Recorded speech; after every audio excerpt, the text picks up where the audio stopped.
जनता का जिस तरह से सपोर्ट है, उस सपोर्ट की बुनियाद पर अपोजिशन जिस तरह से रिजेक्ट करता है बीजेपी को, आप ग्राउंड पर क्या देखते हैं कि मोदी के सपोर्ट और विरोध में क्या दिखता है आपको? ब्रजेश जी, जब 2014 में मोदी प्रधानमंत्री पद के उम्मीदवार बने तो उस समय देश में एक बहुत बड़ा उफान था और बहुत उम्मीदें थी कि एक मजबूत प्रधानमंत्री के तौर पर मोदी को आना चाहिए, क्योंकि कांग्रेस 10 साल से सरकार में थी और प्रधानमंत्री को लोग मौनी बाबा कहने लगे थे। मौन मोहन उनका नाम रख दिया गया था और मोदी उस जादुई करिश्मे की तरह भारत में सत्ता में आए जो सारे रिकॉर्ड को तोड़कर 2/3 बहुमत के साथ वो वहाँ पर विराजमान हुए। उसके बाद पुलवामा की एक घटना हुई 2019 के पहले और पूरे राष्ट्र ने मोदी का साथ दिया और फिर दोबारा वो सत्ता में आए। कोरोना जैसी महामारी इस देश में आई और उसका डटकर मुकाबला किया। प्रधानमंत्री ने जब जब आह्वान किया तब तब लोगों ने ताली थाली भी बजाई, मोमबत्ती भी जलाई और जगह जगह कैंप लगाकर लोगों की मदद की। एक बहुत बड़ी आपदा से, वैश्विक आपदा से भारत बहुत मजबूती से लड़ा। हमने टीका भी विकास किया। मोदी की सरकार भ्रष्टाचार, आतंकवाद, विकास और विदेशों के मामले में भारत की छाप छोड़ने के लिए जानी जाएगी। पिछले 10-11 सालों में उन्होंने इस बारे में लगातार संकल्प किया और दोहराया इस बात को और इसका जमकर प्रचार भी किया। ऐसा नहीं है कि प्रचार न हुआ हो। जहाँ तक बात है 11 साल में अर्थव्यवस्था की, तो आज मुख्यमंत्री योगी आदित्यनाथ ने प्रेस कॉन्फ्रेंस में बात कही कि हम चौथी अर्थव्यवस्था बन गए हैं, ब्रिटेन को पछाड़कर, जापान को पिछाड़कर। जिस ब्रिटेन ने हम पर 200 साल राज किया उसको हमने बहुत पहले पछाड़ दिया था। अब हमने जापान को पीछे कर दिया है। भारत एक आर्थिक महाशक्ति बने, ये हम सबकी तमन्ना है, कोशिश है, सपना है और उसका जो आर्थिक महाशक्ति का स्वरूप है, लोगों के जेब में पैसा आए, इसको महसूस भी हो तो इसका आनंद और दुगना हो जाता है। 2027 में ये कहा गया कि 2027 में हम तीसरी बड़ी अर्थव्यवस्था दुनिया में बन जाएंगे। अब 2 साल और है। 33 किलोमीटर सड़क हर दिन बनाने का दावा किया गया है कि भारत सरकार हाईवे बना रही है।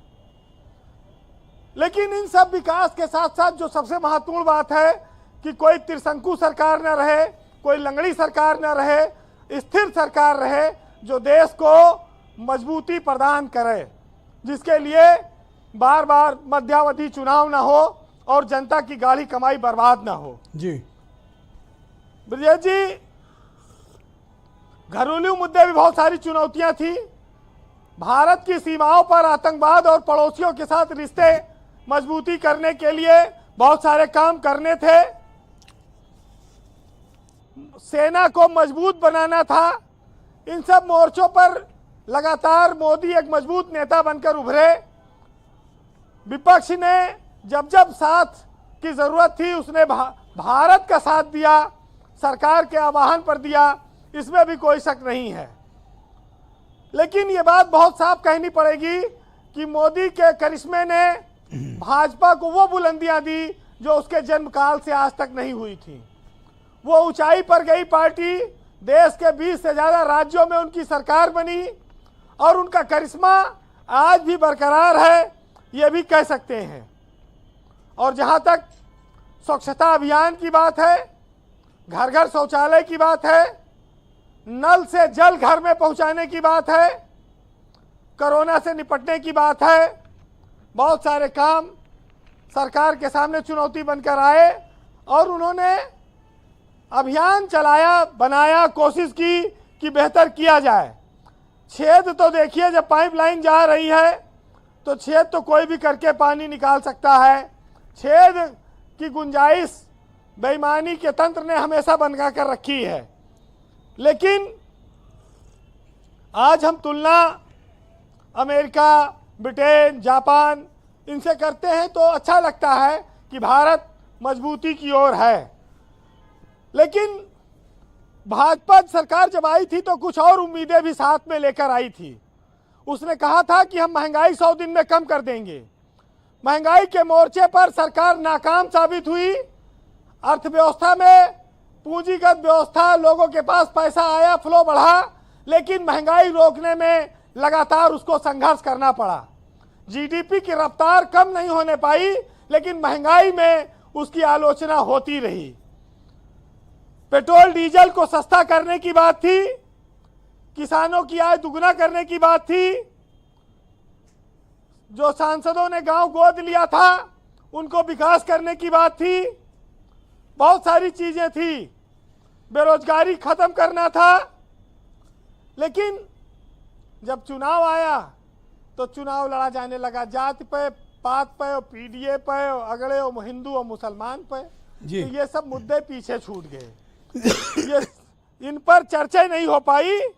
और ये जरूर है कि योजनाएं आती हैं जाती हैं, सरकारों के संकल्प बड़े होने चाहिए, जिससे कि इस देश के जनमानस को ये महसूस हो कि उनका राष्ट्र मजबूत हाथों में है और देश मजबूती से आगे बढ़ेगा। तो फिलहाल आज अल्लामा इकबाल के उस शेर पर नजर डालनी होगी, जिसमें भारत 47 के बाद से लगातार तरक्की के रास्ते पर बढ़ा है। तो सुनिएगा कि सारे जहां से अच्छा हिंदोस्तां हमारा, हम बुलबुले हैं इसकी, ये गुलसिता हमारा।